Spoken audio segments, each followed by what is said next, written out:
Tras la eliminación del líder iraní, el ayatolá Ali Jamenei, muchos creyeron que el objetivo principal de la guerra de Estados Unidos contra Irán era cambiar el régimen, pero no es así. Muchos se preguntan si Donald Trump busca un cambio de régimen en Irán y cómo lo haría sin una operación militar terrestre. Expertos e historiadores afirman que la guerra rara vez provoca un cambio real de poder en regímenes autoritarios o dictatoriales. Por ejemplo, la científica Jenna Jordan realizó hace algunos años una investigación profunda analizando casi 300 casos de eliminación de líderes de organizaciones radicales y demostró que eliminar a la figura principal rara vez conduce a la desintegración de estructuras autoritarias sólidas. Suelo volver a estas investigaciones porque me hacen reflexionar sobre los verdaderos objetivos de Donald Trump en la guerra contra Irán. Si ponen atención a sus declaraciones, él ya respondió esta pregunta hace tiempo. Trump está dispuesto a mantener en el poder a los mismos clérigos en Irán y la democracia podría no llegar nunca al país. Trump quedará satisfecho con ese resultado. En este episodio discutiremos cuáles son los verdaderos objetivos de Donald Trump en la guerra contra Irán y qué lecciones históricas debemos considerar al analizar Medio Oriente. Me llamo Alexei Pechi y este es un intento de revivir mi antiguo proyecto llamado Teorías de la Conspiración, donde precisamente desmentimos la conspiranoia y mediante un análisis profundo intentamos encontrar la verdad y llamarla por su nombre. Un gran bombardeo de Estados Unidos e Israel contra Irán puede llevarnos a una conclusión clara. Donald Trump busca eliminar totalmente el régimen iraní, algo que muchos iraníes quieren oír tras décadas de tiranía clerical en Teherán. Como sabemos, muchas veces no oímos lo que se dice, sino lo que queremos oír. Bueno, por ejemplo, hoy Donald Trump declara categóricamente: la posibilidad de negociar con Irán se ha perdido. Cita: su defensa antiaérea, fuerza aérea, marina y руководство страны уничтожены. Они хотят переговоров, а я сказал слишком поздно. Tras fuertes ataques a Irán, esto parece muy tarde, destruiremos su régimen. Al ver las acciones y declaraciones de Donald Trump sobre Irán, noté que quizá sí está dispuesto a eliminar a las altas esferas de ese régimen, pero sin derrocarlo por completo. Si lo vemos de manera más amplia, en Venezuela, Cuba e incluso la presión de Donald Trump sobre Irán en su primer mandato, se pueden ver muchas pruebas de que Trump busca usar nuevas formas de reorganizar gobiernos que no le gustan. Pero no busca eliminarlo, esa es la diferencia clave.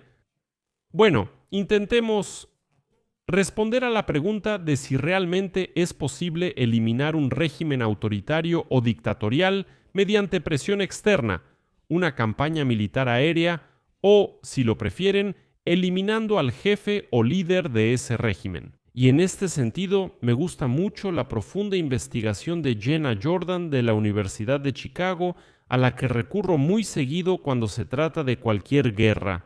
Pues bien, ella ya en 2009 analizó casi 300 casos de eliminación de líderes de organizaciones radicales y demostró que eliminar a la figura principal, en nuestro caso Ali Jamenei, rara vez lleva a la disolución de estructuras autoritarias o dictatoriales estables. Especialmente si la organización es antigua, grande y especialmente religiosa, como se observa ahora en Irán.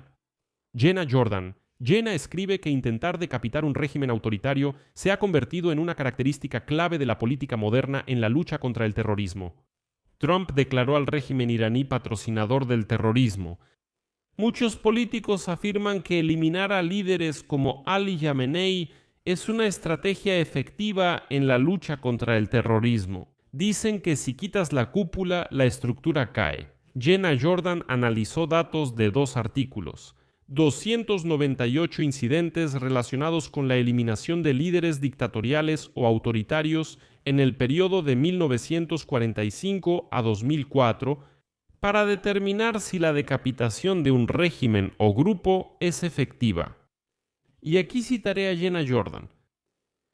Los datos muestran que la edad, el tamaño y el tipo de grupo o régimen son cruciales para determinar cuándo decapitar. La decapitación detendrá la actividad terrorista.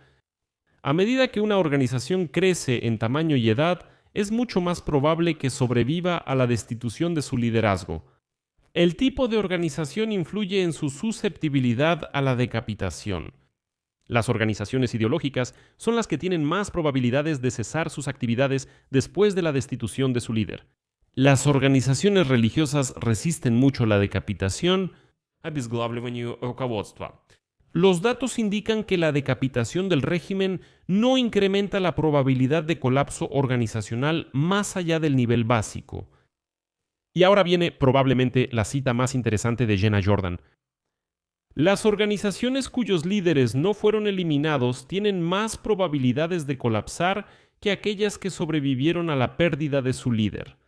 La utilidad marginal de descabezar regímenes es negativa para muchos grupos, especialmente para los más grandes, antiguos, religiosos y organizaciones separatistas.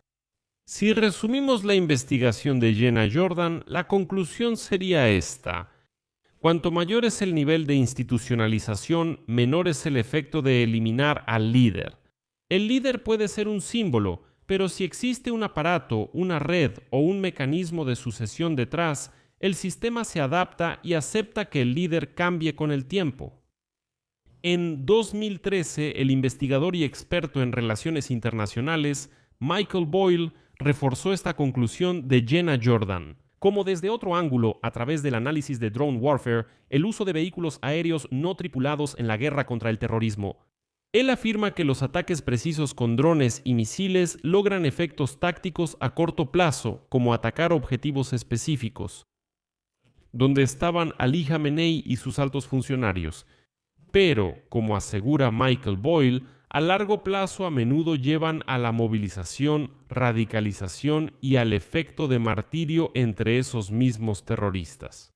La organización se reestructura, se descentraliza y la eliminación selectiva, como con Khamenei, baja y normaliza los costos políticos del uso de la fuerza. La conclusión del estudio de Michael Boyle es aproximadamente así. La precisión en el asesinato no equivale a una victoria estratégica.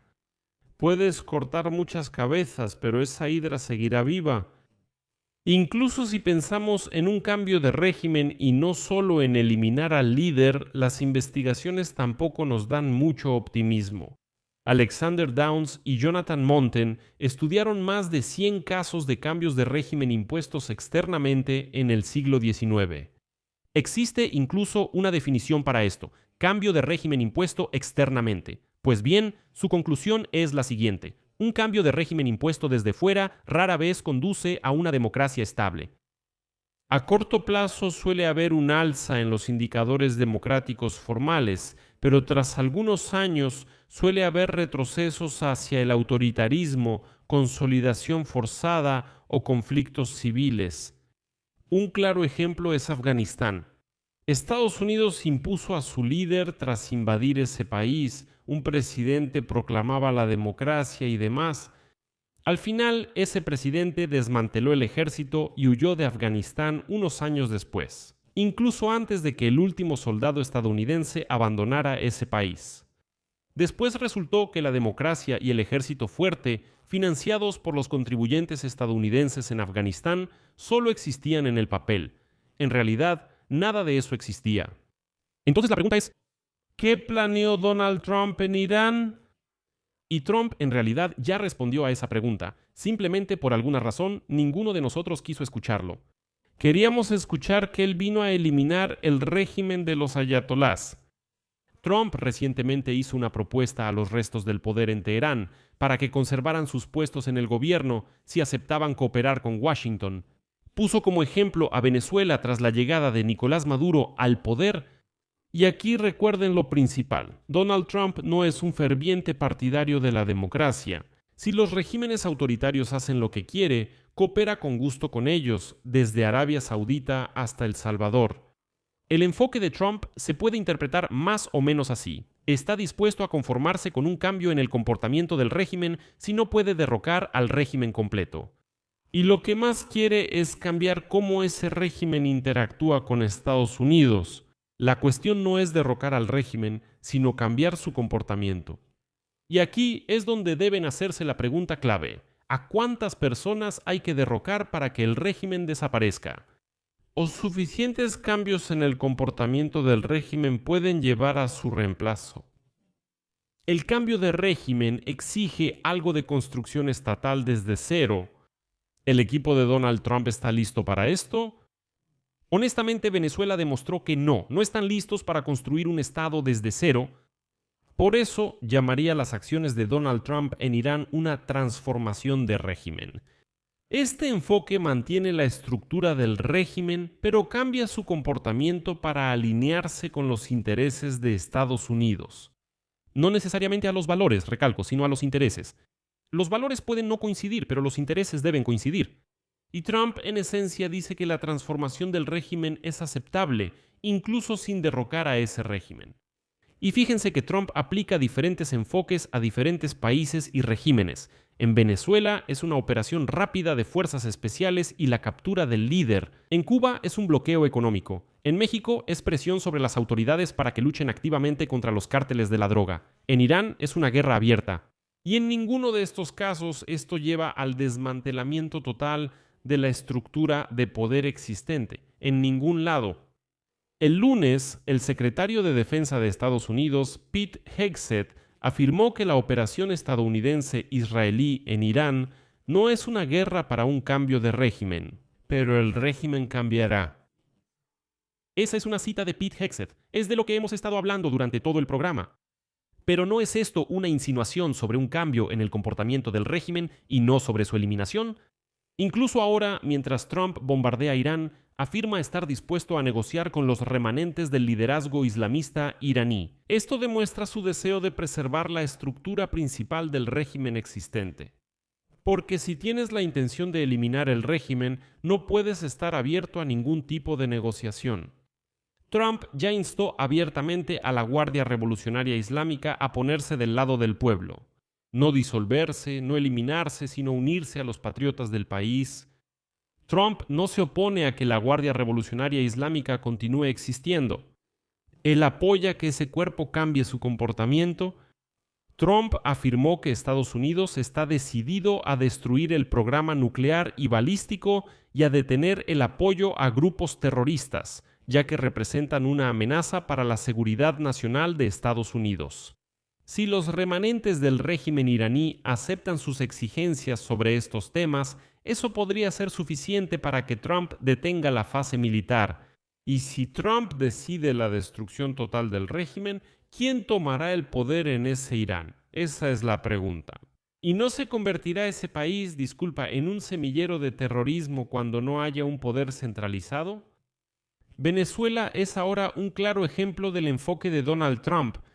Estados Unidos capturó bastante rápido al autócrata venezolano Nicolás Maduro, y todo el aparato de poder de ese mismo Nicolás Maduro finalmente cambió su comportamiento y accedió a cooperar con Trump. Eso fue más que suficiente para Trump, y fíjense, el régimen de Maduro no desapareció.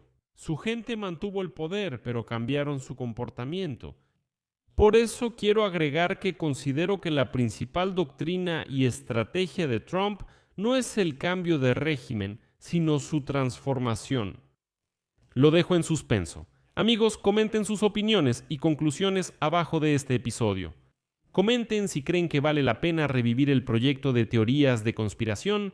Quizá los espectadores antiguos lo recuerden, donde analizábamos estos temas juntos. No es un flujo de noticias, sino un análisis de la actualidad con mis propias conclusiones, a veces subjetivas. Escriban su opinión en los comentarios.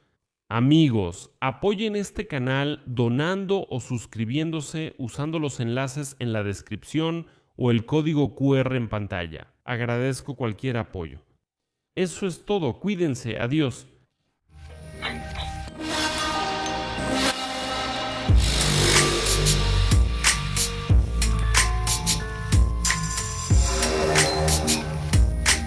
Igor Negoda.